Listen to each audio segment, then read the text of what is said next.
The new fangs yuk duel in the city of death. இந்த படம் எப்படி இருக்குது, படத்தோட கதை என்ன அப்படின்னா, படத்தில் ஹீரோவோட அப்பா வந்து ஹீரோவை போட்டு படத்தோட ஆரம்பத்திலே தருமடி அடிக்கிறாரு. அப்படி ஹீரோவோட அப்பா வந்து ஹீரோவை அவரோட கண்ட்ரோலில் வச்சுருக்காரு.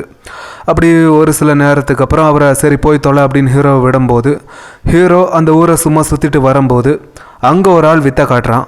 அப்படி அங்கே ஒரு பொண்ணு இருக்கா, அந்த பொண்ணுக்கு ஹீரோ காசு போடுறாரு. பதிலுக்கு அந்த பொண்ணு வந்து ஹீரோவை வாழ்த்துட்டு இந்த மாதிரி ஒரு ரோஸ் கொடுக்குறாங்க. அப்போது அந்த இடத்துக்கு இந்த ராஜாவுக்கு கீழே வேலை பார்க்குற ஒரு முக்கியமான பொறுப்பில் இருக்கக்கூடிய ஒரு தளபதி அந்த இடத்துக்கு வரான். அப்படி அவன் வந்து நல்லா பெரிய அமௌண்ட்டாக போடுறான், இந்த பொண்ணு எனக்கு தான் சொந்தம் அப்படின்னு சொல்கிறான்.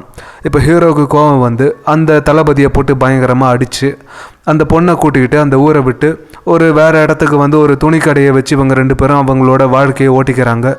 இந்த படத்தில் இந்த சினிமாட்டோகிராஃபி சவுண்ட் எஃபெக்ட்லாம் ஓரளவுக்கு நல்லா பண்ணியிருக்காங்க. அது மட்டும் இல்லாமல் இந்த லவ் போர்ஷன்ஸ் கூட ஓரளவுக்கு இந்த படத்தில் ஒரு சில இடங்களில் நல்லா ஒர்க் ஆகிருக்கு.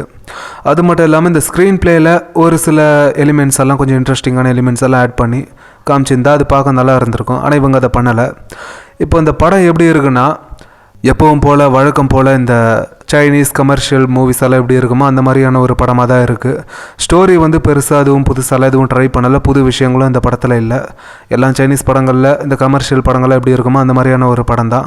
ஆக்ஷன் சீக்வன்சஸ் மட்டும் ஓரளவுக்கு நல்லா பண்ணியிருக்காங்க, அதுக்காக இந்த படத்தை ட்ரை பண்ணலாம்.